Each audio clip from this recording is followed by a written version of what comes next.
This session, we have two speakers, both of whom have worked a lot on, one is a translator, and the other also is a translator, but also a writer who has written on Odia literature.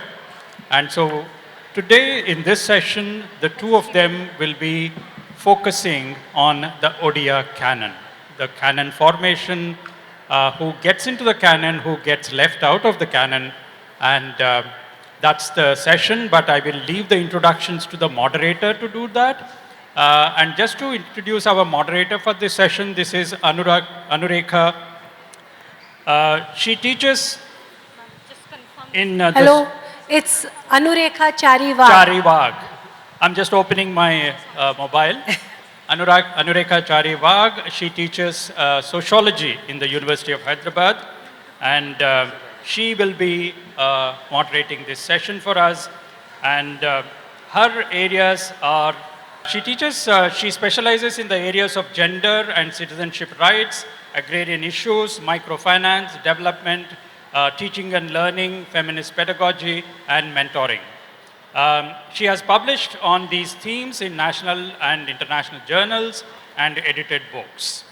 Her PhD is from Savitribai Phule University, Pune University, and she was awarded the UGC C.V. Raman Fellowship for the postdoctoral research at the University of Connecticut. Her recent journal publications include towards conceptualization of a safe, inclusive and accessible classrooms and a classroom as a site for feminist civic literacy towards nurturing democratic consciousness. Thank you very much for agreeing to moderate this session, and over to you and the two speakers. Thank you very much. Thank you so much, and thank you to the Hyderabad Literary Festival for giving me this honor and privilege. Though in a sense I don't have much connection with the literary world, but I connect to this session based on two important locations. One being from Orissa, it has a close connection that I'm part of this very important panel where we have on one hand Professor Sachidananda Mohanty, and then we have Dr. Sudeshna Mohanty. So it is an honor indeed. And the second, I think, is with regard to the idea of canon itself. And I think, especially within social sciences, we have been debating a lot with the making and unmaking of canon. What is a canon? Who makes a canon? Who publishes canon? The whole politics of knowledge itself. So I am, as with you, looking forward to this conversation with two eminent literary giants. We have, first I will introduce Professor Mohanty. Professor Sachidananda Mohanty was formerly a professor and head at the Department of English, University of Hyderabad. He was also the Vice Chancellor of Central University of Odisha and governing board member of Auroville Foundation, administered by MHRD, Government of India. He was also a member of India's Commission of Education to the UNESCO and Senior Academic Associate at the American Studies Research Center, Hyderabad. He is a winner of many national and international awards, which includes the Katha, British Council, Fulbright, Charles Wallace, and the Salzburg, and he has published extensively in the field of British, American, gender, translation, and post-colonial studies. His books have appeared in very reputed publishing houses, Oxford Sage, Routledge, Orion Longman, along with other notable publishing houses. His essays have appeared, among others, in India International Study Quarterly, South Asia Review, Seminar Magazine, Springer, Economic and Political Quarterly, and the Frontline Magazine. Please give him a good hand. We have with us Dr. Sudeshna Mohanty, who is an alumna of Miranda House, Delhi University, and she taught English at college affiliated to Bangalore University. She has extensively translated the short stories of Gopinath Mohanty, including The Hidden Ganga and the other stories in 2019, and The Tide Turned Unfinished and Oblivion, and Other Stories in 2023, an anthology of 20 of Mohanty's short stories. So please give her a big and a warm round of welcome. So it will be in a, so in terms of keeping in mind the kind of work that both these literary giants have done, mostly I would be focusing in terms of looking at translation as an important part of knowledge making in Dr. Sudeshna's work, and looking at the larger idea of canon in the making of Professor Mohanty's work. So Professor Mohanty, welcome, and it's indeed a privilege and an honor. So, and continuing our discussion, which we have been having, how do you as a post-colonialist and a student of revisionist history, as you have identified yourself, how do you understand the concept of literary canon, especially in the making of the canon? Thank you, Anurekha, for your generosity. And you are yourself a multilingual person, and we're very privileged that you speak at least 3 languages, Marathi, Odia, Tamil. I think when we're talking about translation, I think the medium is the message, as Marshall McLuhan, the Canadian theorist, media theorist, had once said. You exemplify what we really talk in the domain of translation. I'm equally happy to be with our distinguished translator herself, namely Sudeshna Mohanty. Now, Anurekha, you introduced 2 words. One is post-coloniality, the second is revisionistic history. You've told us that I am from the academic world. But I'm not going to talk in theoretical terms with jargon. I will introduce the concept of the canon, which is at the forefront of our critical attention in this session. What is a canon? To canonize is to baptize and to valorize. If you talk about the Western canon from Homer to Dante to Wordsworth, Shelley, Keats, etc., it appears as if the whole explanation is sui generis, self-explanatory. There are 2 bases on which, 2 claims on which the Western canon rests. One is the universality. The second one is the fact that it is cross-cultural. Why should we study Shakespeare? Because it is transcultural, because it has stood the test of time. But beginning with the publication of Richard Oman's English in America, 1975, and other books which were also written, like Gerald Graff and others, people and the critics began to look at canon formation and canon making, and what really constitutes this so-called standard. It's a matter of what is included and what is excluded. What text shall we include and what we were going to exclude. So this is how the process of canon formation has been challenged in the West, beginning on both sides of the Atlantic, and increasingly in the non-Western society and literary context. So that in brief will tell you about what we have been before and what we are today, the status quo. But there's a direction in which we have to go, but for the time being, this should suffice. Thank you so much. I think the whole idea of universality, especially in terms of contested nature of universality, I think that kind of was very resonating. And the other is in terms of the idea of cross-culture, especially keeping in mind the very idea of how hegemonic cultures are being framed and organized. In this context, I think your point is very well taken and very refreshing. Dr. Sudeshna, Sudeshna, in the context of looking at the canon, can you please share your views on how you have redefined canon, especially drawing from your recent work on translation on Odia short stories? Thank you. Yeah, first let me thank the organizers of HLF for having me here. For me, a canon is a set of authors and works that it is necessary to read when you are reading literature or studying a certain language. They are books, they are works which are appreciated for their artistic and literary value. But canons change because the writers, the readers' perspectives keep changing, and therefore some canons fall off the list and new canons are added. And therefore, it becomes necessary to redefine a canon occasionally. To put it very simply in layman's language, I would say a canon is a classic, an essential read, a book which you must have read when you say that you are studying or reading a literary language. When we talk this afternoon's topic, the Odia Canon, the vernacular canon, one particular Odia writer stands out, Gopinath Mohanty. I collaborated with Sudhanshu Mohanty to translate 20 of his short stories, which was brought out in an anthology by Penguin last February. Gopinath Mohanty is a much awarded Odia writer, being the first Sahitya Academy Award winner, the Kendriya Sahitya Academy Award winner.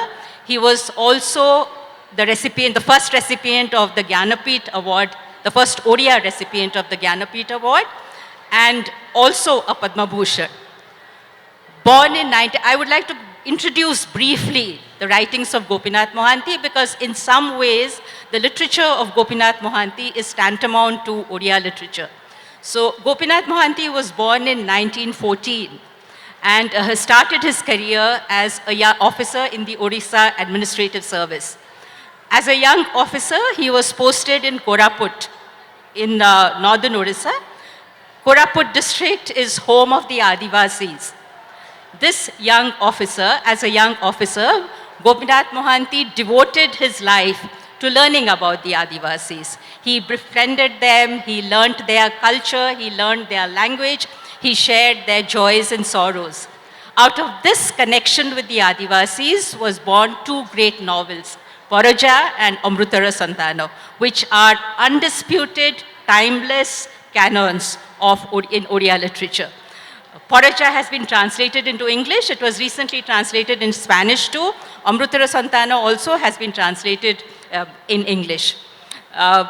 Gopinath, and if we say that cultural preservation is one of the functions of a canon, then I think Gopinath Mohanty was the first writer who has written so extensively and conserved so well the traditions of the tribal people of Orissa. And in fact, the social economist John Darcy has said that in Gopinath Mohanty's writings, we learn more about Adivasis than any study or any survey. But Gopinath Mohanty did not only confine himself to Adivasi life, he also wrote about the underdog, and he held up a mirror to the Odisha society of the 1930s. The poor, the downtrodden, and the marginalized. The emotions that his stories deal with, they are timeless emotions, and therefore his stories qualify as canons. Thank you, and I think there are two words that are striking from what you just shared. One is this whole idea of timelessness that you talked about with regard to canon, but other very contrary is the dynamism of canon. So I think that both defines what we understand to a making of canon. Thank you. So now going to you, sir, is like, again keeping in mind the timelessness of the idea of canon, how would you think that the mainstream British, especially given your context in terms of the academic engagement that you have had and your position, how do you think that the mainstream British and American literary canon have undergone changes from time to time, especially in terms of its implication in the Odia context, in terms of your latest work, in terms of lost narratives of Odia women? Thank you, Anurekha. You've given me a bag full of questions. May I say that these questions actually constitute the theme of a separate seminar itself. But I'll be very brief. I want to make sense to this multilingual audience. Particularly, we live in a time when there is so much of talk about the primacy of the English language. It might really sound very paradoxical. By my renewed entry into the Odia language and translation has been through the study of British American and the new literatures in English. Why do I say this? Because in the 1970s, once the National Geographic magazine ran a story, said that Odisha is the Wild West of India. That nobody knows about the location of Odisha. And very often, it's not apocryphal when people have asked me, is Odisha close to Goa? So the location, geographical location is not known. But 2 or 3 things I want to tell you which will really help situate the conversation now. One is in the Western context, there is something called WASP, W-A-S-P, meaning White Anglo-Saxon Protestant. So if we are talking about the literary texts which are studied typically in the Western academia on both sides of the Atlantic, this is WASP. And pejoratively and jokingly it has been said that those texts have been by 10 dead white men and 1 Emily Dickinson. 1 Emily Dickinson and 10 dead white men. So that will tell you about the exclusionary notion of the Western canon itself. Now, what really happened? Because beginning with the kind of a questioning that took place, people thought that it is not something innocuous. There must be some kind of a critical process by which I think we have to really find out as to how certain texts come to be included in the classroom context, why certain others. So I come to the second part of Anurekha's question. Typically, it has been divided into what is called high literature, low literature. The classics, everybody swears, but people don't read the classics. Surreptitiously, they read silhouette romances, Mills and Boone, detective novel, and other kind of thrillers, for example, supernatural. And in my boyhood days, I read Zane Grey, Luke Short, and Stephen Slaughter, The Wild West, for example. There is something which is of lasting value and something which is trivia and ephemeral. So fortunately, due to this kind of a churning which has taken place on both sides of the Atlantic, and it had its manifestation in India, that kind of a watertight compartment has really disappeared. Has it been emancipatory? Yes. Has it become really a kind of a challenge? And have the traditionalists become defensive? Yes. The traditionalists initially were defensive, but later on they saw that it has also emancipatory potential. So I think, Anurekha, we have come very covered in 3 minutes' time as to what happened in Europe and America from the 10 dead white male and Emily Dickinson, and does it have a bearing in India? Yes. I think when we talk about thinking globally and acting locally, the truth of this proposition is to be seen as to if we are going to really apply it in our own context itself. One paradoxical thing of the so-called post-colonial people in the West is that they are all the time talking about English, and they are devoid of access to the Indian languages. My dear friends, you are all here, and so many young people, we are so fortunate that our own languages have not died. But in India, there is an internal colonization elsewhere. We have here Anurekha and Professor Aparna, sociologists, they will tell you about the internal colonization. And languages in Port Blair and Andaman Nicobar have died, but some languages are threatened to. At the same time, some languages are moving very fast. For example, Spanish on both sides of America. We have to know why such a thing is happening and what is its implication in the classroom context. I think there is a huge potential, and that is the reason I took up this work. Not something which is generally known, and this book has been just released here. So I know about Fakir Mohd Senapati, Gopinath Mohanty and others. I don't mean to devalue their own importance, but I think what is really being devalued and marginalized are the writings by Dalit, by Adivasis, by women in particular, for example. And I want to tell you 2 things, very interesting things, but for the time being, let me shelve my answers, because there has to be a degree of excitement and expectation of what I'm going to say now. I think I'll leave the mic now, and I think she will turn attention to now Sudeshna. Thank you so much. And I mean, listening through it and thinking about it, I think one interest or 2 interesting questions that emerged is how we get introduced to the vernacular through English. That itself is a huge kind of a question that we have in front of us. And the other thing is in terms of the lost narrative. So taking this thread ahead, Sudeshna, keeping in mind the kind of translation work that you are doing, how do you think is the question of feminism that get addressed through the literary canon making, in your opinion? Yeah, if figuring in literary surveys or taking part in literary studies is one way of being canonized, it's a long time before women became, writers became canonized. When we talk of Odia feminist literature, one particular writer, Kuntara Kumari Sabat, comes to mind.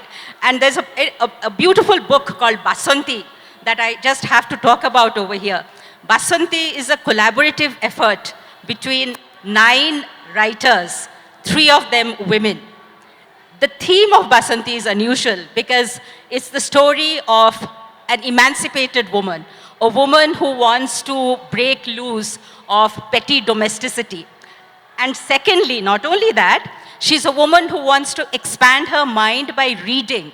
And this itself as an activity a century ago, where women were not even literate, didn't have the opportunity to be literate. This itself speaks of feminism. Leaving those great Odia writers apart, I would like to draw attention to a little story in this anthology, a story called The Upper Crust, where Gopinath Mohanty plays upon the ancient patriarchal concept of a woman as commodity. This is a story in which an old grandmother, and that itself I find a little strange. It's a grandmother who is coercing her nubile granddaughter to sell herself, to earn and feed the family. I'll read out a few lines in which Gopinath Mohanty describes this, how the woman is coercing the girl to do so. 2 people in the still darkness. The young girl weeps and hangs her head. The old woman coaxes, cajoles, and at times coughs, straining her frail frame from a continuous chatter. Poverty and arrogance. I've spoken to you through all these days. I've spoken to you through all these nights. I've whispered it into your ears so many times. You still cling to your pride, while we are starving to death, while all of us are shivering in the cold. The girl gives in to her grandmother and entertains the man for a night. This, and that's important, this one-off defiles her body, but not her mind. The next morning, she catches a rich boy ogling at her while she's having a bath to scrub what she says her defilement away. She looks up and in a very, very arrogant gesture, she gathers her clothes about her and walks back into the damp hovel, her head held high. This assertion of the self, this reaffirmation of herself, her dignity is what makes the story poignant. And this very gesture reminds me of certain lines by Maya Angelou. You may trod me in the dust, but still like dust I rise. Maya Angelou herself broke many stereotypes to be canonized. She was a black and a woman. Thank you. Extremely powerful. And I think this kind of sets the tone for the next question, which is about context. Because unless and until we contextualize our ideas, I don't think any reflective way of looking at canon making can be imagined. So, Professor Mohanty, I was kind of fascinated by the way you put in the idea of cross culture. So, in your opinion, how does the larger ideas in terms of socio-cultural context shape the making of the newly emerging canon per se? And could you reflect on this, especially keeping your recent readings in terms of Odia literature and what you fleetingly referred to as the Anglo-American literary tradition, maybe? I want to tell this young audience, I'm absolutely delighted that I have before me the young audience. I want to tell all of you that theory is absolutely essential to any kind of a literary study, including the study of the canon and translation. What do I mean by that? You use a term, and we use very unwittingly the term English language press and vernacular press. By vernacular, we mean Indian languages. But do you friends know what the vernacular means? It means the language of the slave. And why has it really come into existence? It has come into existence because of the British Raj, because of the imperialism. So we have to study the history of imperialism here itself. And I am referring to the book by Gauri Vishwanathan of Columbia University. She is an student of Edward Said, and she wrote a book dealing with English education and the Raj, imperialism, the imperial vision, the conjunction and the coming together of the imperial vision and the English education. And that is where you find the coinages like vernacular itself. Because the whole idea was to civilize the heathen, the savages. As in Burmese days, George Orwell's character says, shoot the bastards. And in Conrad's Heart of Darkness, the character Marlowe says, exterminate the brutes. So we are supposed to be brutes, we are supposed to be civilized, and the civilizing mission of the British. That is how English education comes. So I think when we are talking about the canon, we must really have this kind of a critical notion at the back of our mind. We're not going to use this term vernacular any longer. And the matrix, you said, is very important. And the study of the matrix and the context, may I say, Anurekha, you are a social scientist. And generally we feel that literature people are not so concerned. They're just concerned about textuality and the text. I beg to differ. Because unless you really examine the context and the metrics, then you cannot do justice to the literary text. It really operates in a certain context. So when I'm talking about several of the thinkers, whether it is Gopinath Mohanty, whether it is Fakir Mohan Senapati, iconic writers, or the writers here itself, and this was a 5 minutes commercial that I've given you. This book is available on discount, and 10 years it has taken, and a couple of years for the second edition also. So I saw that, there are two things I want to tell you, because anecdotes are so exciting, more than the theoretical discussion. 1990, I was on a Fulbright to United States, and I was hosted by Meena Alexander. And then she showed me the typescript of feminist press, Women Writing in India by Suji Taru and K. Lalita. I looked at the Odia section. I found that it was very poorly represented. I came back to Hyderabad and I told Suji Taru. She said, people like you should be doing it. I decided there itself, enough of D.H. Lawrence and Conrad. I must not be a footnote in the Western scholarship. I did this work. And I think two writers had told me, oh, if they were good, the women writers would have been good, they would have been in the canon. I asked this question, but who is it who has decided? The male writers, the critics in their own arrogance, they have decided they should not be there. Second thing is that somebody said about this canon making also, that, another person also said that, where are they? So I went on this kind of a mission, and on a passionate mission. Small libraries, people's small collections, and bigger ones, National Library, Vishwa Bharati, I collected. And I bet I can tell you that as a sociologist, you will be so interested. Widow remarriage, women are there. Colonial, anti-colonial freedom struggle, they are there. Abolition of, untouchability, they are there. Trade union movement, they are there. So how can you say that they're not there? It's not just Suji Taru's book, but there have to be multiple books of this kind in the context of Telugu, Kannada, and others also. I have made a beginning, and you might say a pioneering effort. Much more needs to be done. It's a work in progress. Thank you. Thank you. I think the greatest challenge is always making visible the already who are visible. I think many a times there are so many narratives around us, the experiences around us, but we don't have the lens even to recognize this as a representation, as an experience that we need to engage with. And I think the first point that you raised with regard to how we generally take in concepts without even engaging with them, like very carelessly use the word vernacular without looking at the history of how concepts emerge, itself is a huge question that we as scholars need to really address it. So again, in link with what Professor Mohanty said, I'll go to Sudeshna, especially in terms of your journey into the whole domain of translation, because I think that would be an important way in terms of even re-looking at the canon making itself.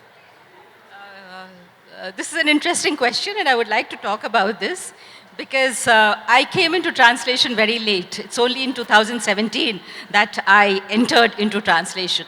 It was always a childhood dream, but I had never gotten down to realizing it.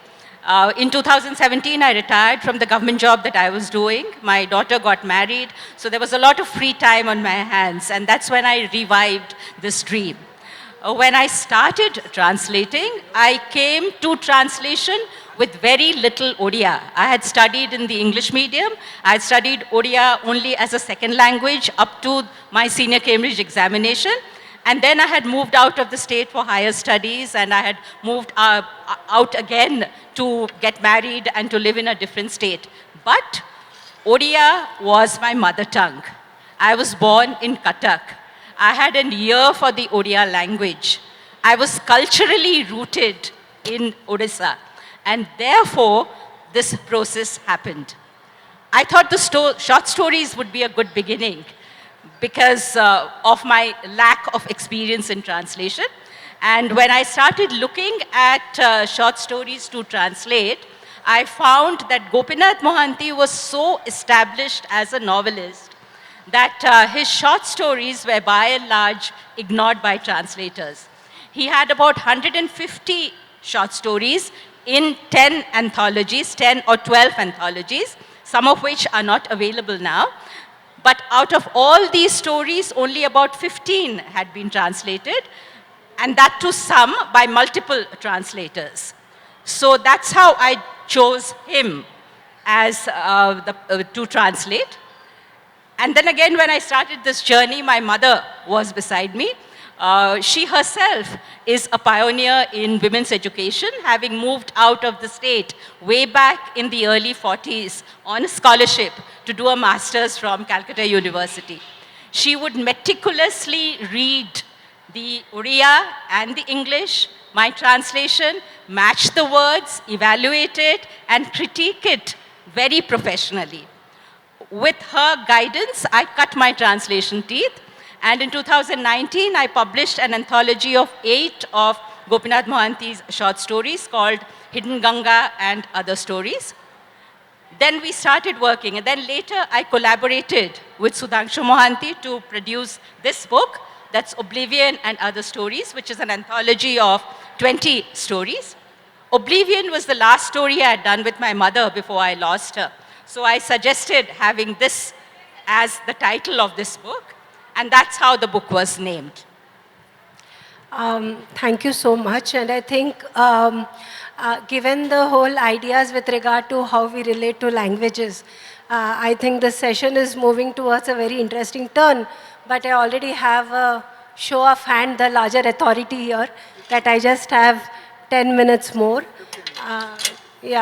15 minutes. So I think, what I also wanted to ask was looking at the whole idea of how publishing industry itself goes into the making of canons, because unlike the previous session where it was shared that it is writing is a solitary journey, I believe that there are a lot of invisible and visible actors that make up writing to the end of where we read a book and engage with it. So, but for now I will stop. I won't ask that question. Maybe in some of the comments it may emerge. So, sir, I would like you to read out a few extracts from your translated work to show that how you find a new kind of literary kind of a sensitivity emerging, if you can. Thank you, Anurekha. Another interesting question you have posed. And the earlier thing that you said about the politics of translation, of course, we'll shelve it for the time being. And at the end, I think both of us are going to address this. It'll be very relevant to talk about the politics of translation. What kind of a translated text get accepted and are circulated? And what other texts, for example, are not accepted? I think when I was talking about this, interrogating the entire process itself, Process is not something innocuous, sui generis. There are political and other factors also with regard to translation, because aesthetics and politics also go hand in hand. They're not separate watertight compartments. But you asked me to read out. I think, you cannot do justice to any domain unless you have an interdisciplinary approach. You can't keep something to only education and literature and sociology and history. So I am in the domain of cultural studies. I want to tell you how fortunate you all ladies are here. And I think we are fortunate, me too, but you women, ladies, and all young students are so fortunate. Look at the kind of statistics that I unearthed. 1871, okay? 1871, when education was imparted to the Odia girls, okay? 1871. How many female students were there? 1871 in Cuttack city, the leading city of the state of Odisha, which was part of the larger Bengal presidency, Bengal, Odisha and Bihar. 1871, the first girls' school gets started. How many students? 12. 1881, magisterial, 25. 1882, 45. Anurekha, aren't you so lucky? 1883, 40. 1884, 45. 1887, 60. 1895, 84. Inching forward. Look at the history of female education in the state. And today also not far behind. Because we might talk about Beti Bachao, Beti Padhao. How many of the students are still, and what kind of an attrition is there when there is a dropout rate at the school level, college level, and the university level? Most of our authorities are all male figures still now. That's one. Now I'll just read out 2 or 3 passages because I think the literary texts are so important. They'll give you some idea. I'll just give. No. I think by the time Professor Mohanty is trying to find this passage, I will reflect on the lucky part that he said. No, I'm here. You're here. I just discovered. This is by my mother, Bidut Prabha Devi. I don't want to draw attention to her, but she's a renowned poet of the state of Orissa. And the poem, she's been typecast into a romantic poet. But there are many women-oriented poems, and one of them is called Pratigat. Shall I write poetry or shall I do the household work? Shall I write poetry or shall I do the household work? The typical dilemma that a woman faces. Beg your pardon? My mother's name is Bidut Prabha Devi. Bidut Prabha Devi. So shall I write poetry or shall I do household work? Shall I be a career woman or shall I be a mother? This dilemma is not there in the case of a male. It's there with the woman. So she says, am I a bonded laborer? Am I to be sold daily only for this house? Work and more work from morning till night? Tell me, is there nothing else to life? So stanza after stanza it goes on like that. But there is a resolution. The dialectics in the poem deals with these contraries and the conflicts. Towards the end, she says, writing is the balm for all my pain. It's the glory of my sorrow. Writing is rain-soaked woods. It is the music of cloudbursts during the month of Shravana. I wish I could speak of the joy that gathers in my heart. Like a flame in the mouth of a storm, my poetry, a luminous lamp. This is by me. And when I read out this poem in Cambridge University, several women from Scandinavia came and said, Sachi, your poem spoke to us. The transcultural value of poetry. Transhistorical and transcultural. But at the same time, culturally rooted, culturally specific. There are other extracts, but I think I'll leave it to Anurekha to allow me. If she would, 2 passages, I will. But yes, sure. No, I just thought I'll just go back to the lucky idea. It's like, I teach sociology, and recently I was teaching classical sociological theory, and I had to introduce Comte, Auguste Comte, the father of sociology in the world, and his famous statement is, women cannot be sociologists, and I was teaching that. So I think that's the whole idea of how problematic certain canons are. And taking this forward, I would like to request Sudeshna to read extracts that would you think highlight what you wanted to say with regard to your ideas. I would just like to focus on the title story again, my favorite, and come back to this story because, like we agreed right at the beginning, timelessness is one of the qualities of a canon. And this story, Oblivion, was written way back, say about 90 years ago, 1940-something, way back. So it's the story of a young man who is adulting. And the thrill that he experiences when he goes out to make a life for himself, to join in a salaried job, that is an emotion which I think any young person today would identify it. When he is traveling to his job, he thinks about the exams which he has passed without breaking a sweat. He thinks about the girlfriends that he has had. And this gives him a sense of satisfaction, a sense of joy. But life is unpredictable. And death is something that lurks in any corner. No one can predict when death is going to happen. The lorry that Sibaram Salura is traveling in lurches and careens and falls off the precipice. Sibaram's dreams are shattered as he lies dead by the wayside. This is the pathos of the story, and the more hard-hitting is the fact that when someone dies, life goes on as usual for others. No one else is affected by a solitary death except people who he is closely associated with. I'll read out the last paragraph of this story, which brings out the pathos of Sibaram Salura's life. Sibaram left this world. His name was lost. Nothing unusual in this vast world where so many people are born and where so many people die. Sibaram died. The moon didn't get any less lustrous. The flowers didn't wilt faster to droop and die. The purling of the jungle stream didn't stop. The full-throated giggles of the Poraja girls didn't come to an end. The world, with its joys and sorrows, went on as it always did. Sibaram's place, too, did not remain vacant. Only his father aged, seemingly by 20 years, and his beau, a veritable mother, Vasundhara, who stoically endures everything, yearns for him forever. She thinks of him every living moment, day and night, weeping incessantly. And each time she puts a morsel of rice into her mouth, it is laced with warm, salty tears. So these last lines bring out the pathos of this life of the young man. Thank you. Sir? I'll just read out two short passages because the proof of the pudding is in the eating.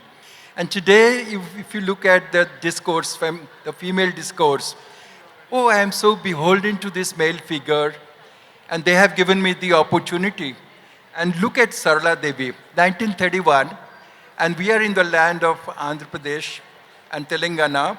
Durgabai Deshmukh, Kamala Devi Chattopadhyay, she was with both of them in the Vellore jail, Sarla Devi. And she wrote an essay, 1931, called Narira Dabi, The Rights of Women, similar to what Mary Wollstonecraft had written, Vindications of the Rights of Women. And she's talking about marital rape, an issue which is still being debated in the Supreme Court. And many of these traditionally minded people feel that if that is accepted, the Indian family is going to break. What is marital rape? The right of the man to rape his wife. That is what basically it means. So restitution of conjugal rights means, give me the right to rape my wife. So that is what really it means, going back to the British jurisprudence, which we are still following. Look at Sarla Devi. I mean, it's absolutely stunning. I maintain, she says, that the woman's body can never be owned by her husband. It is her own property and not her husband's. She can leave her husband at her will. She can select her business to join the political party of her choice. She has full rights to decide whether or not she is going to have a child and at what point in time. No man can keep a woman under his control on the basis of the fact that he is married to her. The woman of this country has won independence. She is a citizen, not a slave. One does not get the pleasure of married life from the codes of rules and regulations. The success of marriage depends on mutual compassion, mutual consideration, mutual forgiveness, mutual sacrifice, and above all, mutually shared morality. What we found here is a rhetoric about the whole question of marital rape. And the Supreme Court has not found an answer. Sarla Devi has found an answer. And the second thing which is so important is that for marriage, business of marriage, you don't have to go to the counselor. Read Sarla Devi. Because she is talking about the need for mutual understanding and mutual compassion as a success to marriage itself. So I don't know whether there's time for a second one, but I think I can skip it right now. And we thought, because she's controlling the scene here, she will decide. No, I think it was very interesting reading, listening, and I got reminded of Tarabai Shinde's Stri Purush Tulana. So you have these writings in different regional contexts, but having a conversation with each other, even without recognizing that they are conversing. I think it was very powerful. Thank you. So I think we'll take a round of questions, and then if time permits, we will get back to the extract. Yes. If you can kindly address it to the author, that would be great. Thanks. Hello. Yeah. So my question is to Sachi sir and ma'am, both of them. Yeah. If you could take turns answering that. Sir, when we are talking about translation as well as the Odia Canon, what I have been seeing is, sir, all the university syllabuses, like the MA and BA syllabuses, which I have been seeing is they just know Odia literature by Chamana, Thaguntha or say Poroja. So so sir, Poroja was, it has been written some 60 years back or even more than that. So they just know that, okay, so you are from Odisha, so, oh yeah, in the syllabus we had Poroja, we had Chamana, Thaguntha. So, sir, recently, like, when I went to visit the bookstores and all, so there are many writers from the Adivasi communities who are writing from Odisha. But nobody knows about their writings, thanks to social media, because of which we are able to know that such writers exist. So, sir, what role do you think translation plays in this regard? Where, how important do you see translation is here? Where, I mean, do you think there is a need to, redefine the canon? And do you think there is a need to, make those writings which are, being written in either English or in some Adivasi language in Odisha or even in Odia, how important do you think it is to make them reach the readers of, the whole of India and the world? I think that's excellent. It's addressed to me. I think this is an excellent question that you have posed. And my answer is very simple. Because I think all of us, and I've been head of the department of an elite university, Hyderabad Central University. Then I become a vice chancellor of a Central University of Odisha. And right now I'm holding the Sri Aurobindo chair in Punjab University, Chandigarh. So I think I'm a privileged person. My question is that in our own privileged position, are we not being implicated in the colonial kind of a system here itself? When we're talking about the colonial system, we're not just talking about colonialism from outside, neo-colonialism from America or England. There is an internal colonization here also. There's an internal colonization within here. I think my answer is that if we are talking about the fact that Odia texts are not being there, what is it that the Odia intellectuals are not doing? What is it that the non-Odia intellectuals are doing? Because I don't believe that, I have to carry the cross of my people. Of course, I am a person of Andhra Pradesh also. I am as much a Hyderabadi as an Odia, as much as a Pondicherrian. What is there in my cultural blood? Pondicherry, Odisha, Hyderabad, now, Chandigarh, and Bhadrak, and Bengal, because I was educated by many of my teachers were Bengali. I speak Bengali fluently. আমি খুব ভালো বলতে পারি? Am I being disloyal to Odisha by being so multilingualism? So my answer is that each one of us, whatever modest role we play, as students, as teachers, as readers, as syllabus makers, each one of us has to play this kind of an important role. This role is being played in the United States, my friends. Spanish is moving very fast and English is dying out. How is it? Because Hispanic people have become conscious. In Australia, the native Australian Aboriginals, in New Zealand, they become conscious. They are part of the avant-garde progressive movement. So my answer is, charity begins at home. We must make a beginning and write to the publishers, write to professors, write to the heads of the department. Today, the entire system, the new education policy, it is democratic. The students have as much voice in the classroom content as the teachers themselves. So given this panel, if it is not there, we have to assert. We have to assert for our rights. If Sarala Devi could write Narira Dabi, why can't boys and girls today say that we need these texts? We need to read these texts, and this text should be there. Bengali, Kannada, etc. And side by side, we must also read English, because English is the gift of Goddess Saraswati, as C. Rajagopalachari said. It can be an instrument for oppression, instrument for liberation. I think that translation is very essential these days, because it's only through translation that we come in contact with literatures of other languages. We live in times of language colonization, where the English language predominates. And when you look at millennial readers and the language ability of millennials, they know English. Most of them are monolingual. They don't know their mother tongues well enough to read literature in their mother tongues. If they know another language, a second language, they would know a foreign language, maybe French, maybe German, because that helps them in the advancement of their careers. And regional languages are by and large ignored. That's why translation is a very necessary activity and needs to be done, because translation releases a regional language from the boundaries of knowledge, of language, and gives it a wider readership, which is very, very important. We know European readers, we are familiar, our children are familiar with texts like War and Peace, with Les Miserables, but they don't know anything about the literature in their mother tongues, in the languages in which they are born. I just wanted to ask if, considering the border states, if Andhra Pradesh, Odisha, Maharashtra, if they borrow, am I allowed now?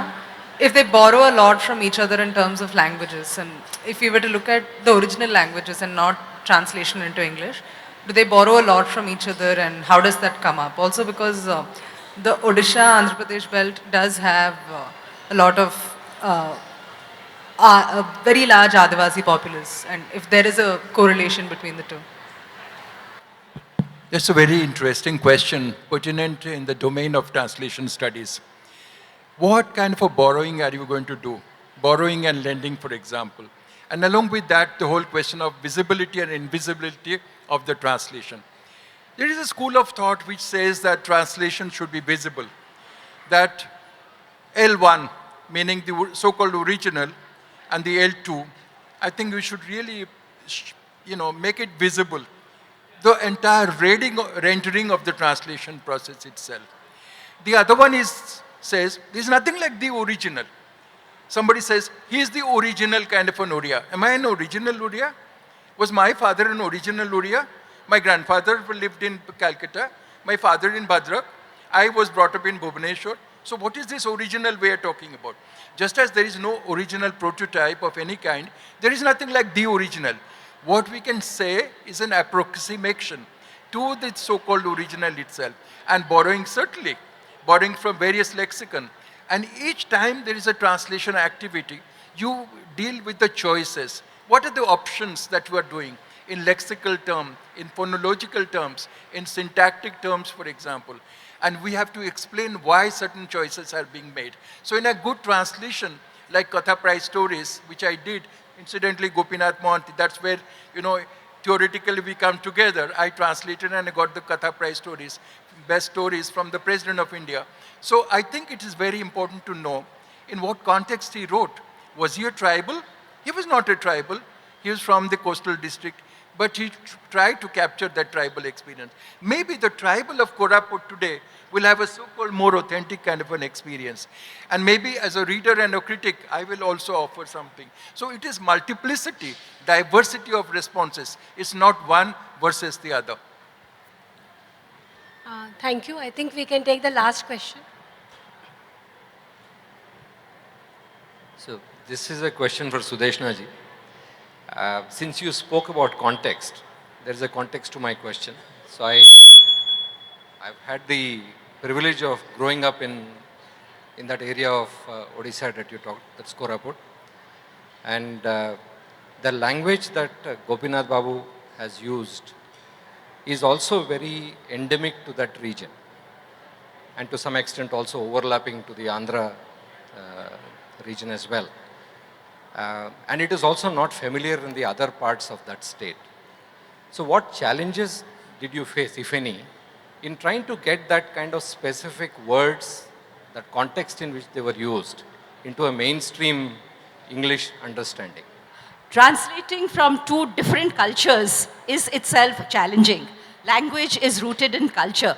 So say when I'm translating from Odia to Bengali or Hindi, it wouldn't be that much of a challenge as it is when you are translating from an Indian language into English. And Gopinath Mohanty's writings, as you rightly pointed out, are full of colloquialisms.